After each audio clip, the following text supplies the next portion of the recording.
Hi everyone, my name is Chris and welcome to Tread Talks, where I walk on this treadmill to stay in shape while making videos for you fine people. I love Jackie Chan movies. When I was in high school, I went to see all of his American releases in the theater, even though it meant that I had to go by myself because none of my friends were really into him, and I had to wait until it got to the dollar cinema because we were poor and it was the only theater that I could get to walking because I didn't have a car. On a class trip, I spent the final 3 days surviving off of sugar and ketchup packets because I stumbled across a rare VHS copy of Drunken Master 2 and I used the rest of my food money to buy it. The point is, I love his movies, and probably for the same reasons that many of you do. Daring stunts that make you say, wow, did he really do that? And martial arts scenes that are creatively choreographed, physically impressive, and just flat out funny. And so earlier this week I saw trailers for 2 of his upcoming films. The first is a revenge action thriller called The Foreigner, and the other is a science fiction action movie called Bleeding Steel that I kinda had trouble making sense of. And watching these trailers and considering his other more recent films and what he's capable of doing on screen, it's becoming more and more clear to me that it's time for Jackie Chan to retire. The reason I say this is because of 2 conflicting desires in me. On the one hand, I want to see Jackie Chan make films with death-defying stunts and physically demanding fight scenes. But on the other hand, I don't want Jackie Chan to die. In fact, out of all the fake celebrity death news stories out there, the only one that I fell for was his. And I started crying over it. The reality is that he's 63 years old now. He's made 120 films in his adult life going back to 1972.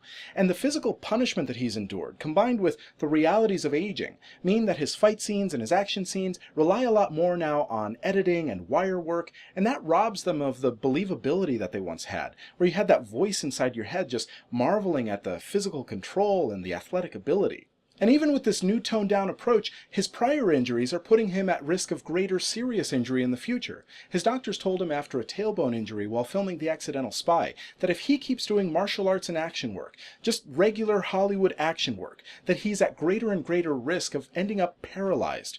It's great to see Jackie Chan in fight scenes, but his fight scenes now are a shadow of what they once were, and it's coming at greater and greater risk of serious injury. I don't want to see Jackie Chan in a wheelchair. I feel like I'm his mom and dad, telling him he needs to stop doing crazy things.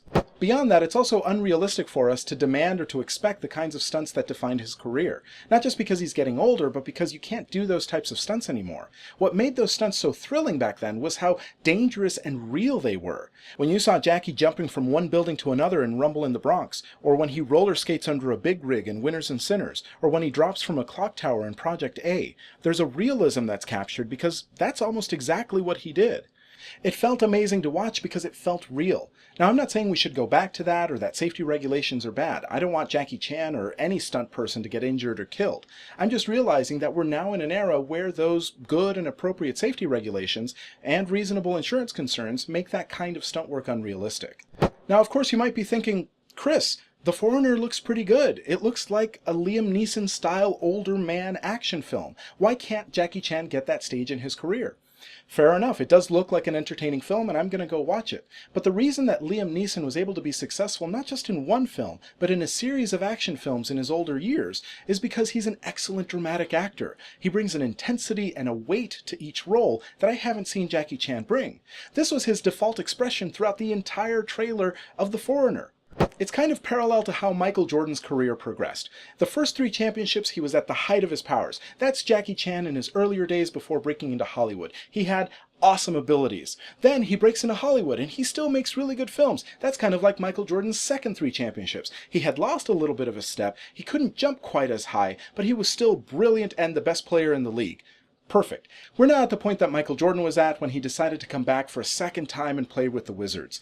All we got was a Michael Jordan that had been brought down to earth. Flashes sometimes of what was once there, but nothing that we could really get excited about. I don't want that to be Jackie's course. So my hope is that at some point in the near future, before any serious injury, that Jackie Chan can transition into mentoring the next generation of acting talent and martial arts talent that can cross over into the US. That's an area where he has a particularly unique set of insights. How to break into Hollywood, how to navigate self-promotion, how to get accepted into the American mainstream. I think that would be a great final chapter to add at the end of an awesome filmmaking legacy.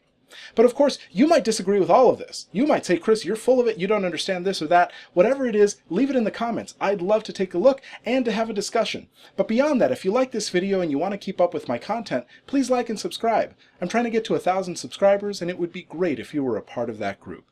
And also hit the little bell icon to be notified when a new video goes up. Either way, thank you very much for watching, and have a great day.